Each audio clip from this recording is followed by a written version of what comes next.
பாகிஸ்தான் ஒரு நாடே கிடையாது. இது அஃபிஷியலாவே உருவாக்குறதுக்கு இந்தியா இப்ப இறங்கி அடிக்க ஆரம்பிச்சிருக்கு. அதுதான் பார்க்க போறோம்.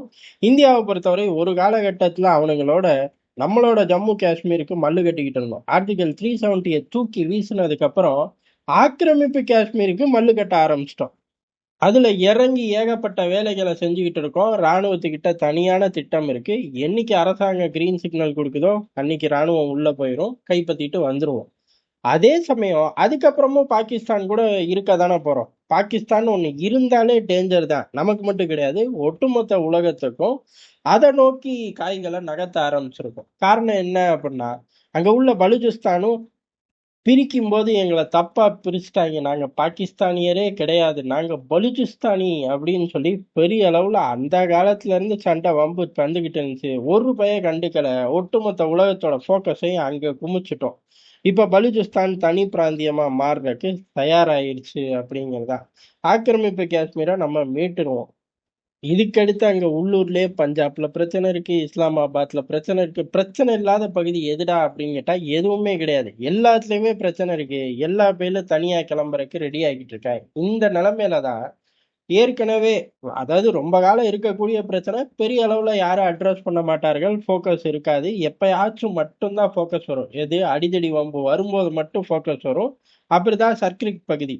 அந்த பகுதி இனிமேல் அப்படி இருக்க போறதே கிடையாது. அந்த பகுதியை நீ உத்து பார்த்தாலே தர்மடி உண்டு அப்படின்னு சொல்லி டிஃபென்ஸ் மினிஸ்டர் சொன்னார், ராஜ்நாத் சிங் அவர்கள். இதையே வெளியுறவுத்துறை எல்லாம் சொல்லல அப்படின்னா, டிஃபென்ஸ் சொல்லும் போது ஆட்டோமேட்டிக்கா என்னத்தையாச்சும் பண்ண அடி உறுதி அப்படிங்கிறது உறுதியாகி போயிடும்.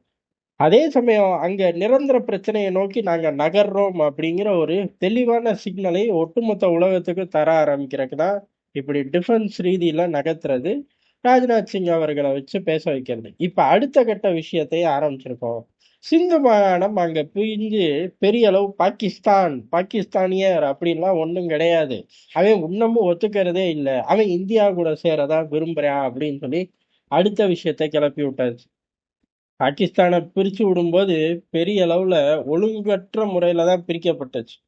அது இப்ப பெரிய அளவுல உண்மை ஒரு பகுதி கிடையாது, அதாவது எல்லைகள் மட்டும் கிடையாது, பல மாகாணத்தை தேவையில்லாம தூக்கி தந்துட்டோம் அப்படிங்கிறத வலியுறுத்துற மாதிரி இந்த விஷயம் தூசி தட்டப்படுது.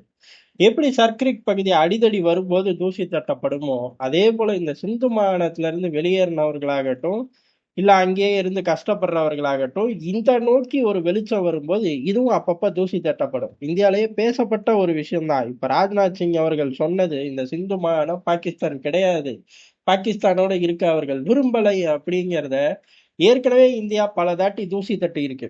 என்ன ஒண்ணு, அப்படியே ஸ்ட்ராங்கா கொண்டு போற நிலைமைகள்ல இல்லாம இருந்தோம். இப்ப அதையும் இறங்கி அடிக்கிறோம். ஒரு காலகட்டத்துல, அதாவது பாகிஸ்தான் ஊர் உலகம் முழுக்க போய் ஆக்கிரமிப்பு காஷ்மீரை பத்தி பேச மாட்டான், நம்ம கிட்ட உள்ள ஜம்மு காஷ்மீரை பத்தியே பேசிக்கிட்டு திரிவான். இப்பவும் பேசிக்கிட்டு திரியிறான். பைத்தியக்காரங்க உட்கார்ந்து கேட்டுக்கிட்டு இருக்காங்க. என்ன பண்றது? கேட்டா உலக அரசியல்ல எந்த கதவை நாங்க மூட மாட்டோம் அப்படிம்பாங்க. அது உண்மைதான், எந்த கதவையும் மூட தேவையில்ல. அதுக்குன்னு தீவிரவாதிக்குமான கதவை திறந்து வைப்ப? ஆனா வைப்பாங்க. இனி வெய்யி, அவன் இருந்தா தானே உன் கதவுக்குள்ள வர்றதுக்கு அப்படிங்கிற மாதிரிதான் இந்தியா வச்சு செஞ்சுக்கிட்டு இருக்கு. இப்படி சிந்து பிரச்சனையை பத்தி இந்தியா பெரிய அளவுல இனிமே வெளியில பேசும். இந்தியா மட்டும் கிடையாது, இதுக்கான நிறைய குழுக்கள் இருக்கு. அந்த குழுக்கள் எல்லாம் ஃபண்ட் பண்ணோம்னா எப்படி பலுச்சிஸ்தான் குழுக்களுக்கு ஃபண்ட் பண்ண உலகத்துல ஒரு பய கிடையாது. இப்பதான் இந்தியா வந்திருக்கு. ஆப்கான்ல ஏகப்பட்ட குழுக்கள் இருக்கு, அதுக்கு ஃபண்ட் பண்ண ஒரு பய கிடையாது. இந்தியா போக்கஸ் அடிக்குது. இப்படி ஒவ்வொரு விஷயத்தையும் ஃபோக்கஸ் பண்ணும்போது ஆட்டோமேட்டிக்கா ஏதோ ஒரு டீல் அமெரிக்காவுக்கும் பாகிஸ்தானுக்கும் ஒத்து வரல, சீனாவை நோக்கி போறாங்க. டக்குனு அமெரிக்காவோட பல வார் மிஷின்கள் இருக்கு, அதுகளுக்கு வேலையே இந்த மாதிரி இயக்கங்களை ஃபண்டு பண்றதா. டக்குனு ஒருத்தருக்கு ஃபண்டை பண்ணுவாங்க, உலகம் முழுக்க இதை பத்தி பேச ஆரம்பிப்பாங்க, எழுத ஆரம்பிப்பாங்க. விடிஞ்சு எந்திரிச்சா போதும் இதுதான் உள்நாட்டு பிரச்சனைன்றுவாங்க. டே, இது எங்க நாட்டுக்குள்ளே இல்லையடா, அந்த நாட்டோட திசை பக்கமே எங்க நாடு இல்லையடா அப்படின்னு கத்துனாலும் கதறினாலும் விட மாட்டாங்க. அந்த அளவுக்கு பல விஷயங்களை பூகம்பமா கிளப்பி விடுவார்கள். வருங்காலங்கள்ல சிந்து பிரச்சனையும் கிளப்பி விடப்படும். அப்படி கிளப்பும் போது ஆட்டோமேட்டிக்கா பாகிஸ்தான்ல இருந்து உடைக்கப்படும்.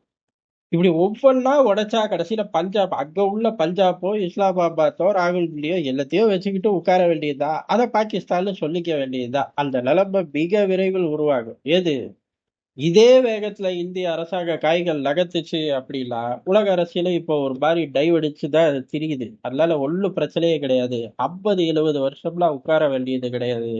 30 வருஷத்துக்குள்ள சாதிக்கிறதுக்கு கூட அதிக வாய்ப்பு இருக்கு. எது ஃபுல்லா பாகிஸ்தான்ங்கிற நாடே எல்லாம் தொடச்சு எறிஞ்சிட்டு இருக்கக்கூடிய ஒரு பகுதியை வேற பேர் வச்சு சுத்திக்க அப்படின்னு சொல்றதுக்கு அதிக வாய்ப்பு இருக்கு அப்படிங்கிறதா யதார்த்தமான உண்மை.